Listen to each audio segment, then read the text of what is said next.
Hello friends, இன்றைக்கி வந்து என்ன பண்ணியிருந்தேன்னா, ஒரு டிஃப்ரெண்ட்டான லேயர் சப்பாத்தி தான் பண்ணியிருந்தேன். சப்பாத்தி ஸ்மாலாக வந்து ரோல் பண்ணிவிட்டு, கொஞ்சம் பருப்பு பொடி, அப்புறம் எண்ணெயை போட்டுட்டு இந்த மாதிரி மடிச்சுட்டு, அப்படியே நான் வந்து ரோல் பண்ணிக்கிட்டேன்.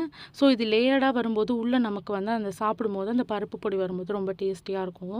நார்மலாக நாங்கள் வந்து நெய் தடவி லேயர் சப்பாத்தி செய்வோம். அதிலே டிஃப்ரெண்ட்டாக இந்த மாதிரி பொடி போட்டு, எண்ணெய் போட்டு ட்ரை பண்ணி பார்த்தேன்.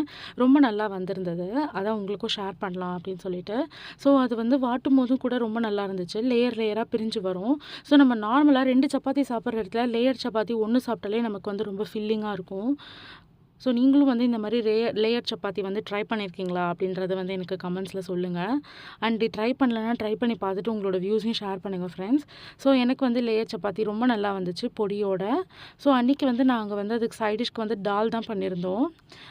டொமேட்டோ, தக்காளி எல்லாம் போட்டு அந்த தால் தான் அதுக்கு சைடிஷ்ஷாக போட்டிருந்தோம். ஸோ ட்ரை பண்ணி பார்த்துட்டு எப்படி இருந்துச்சு சொல்லுங்கள் ஃப்ரெண்ட்ஸ். பாய்.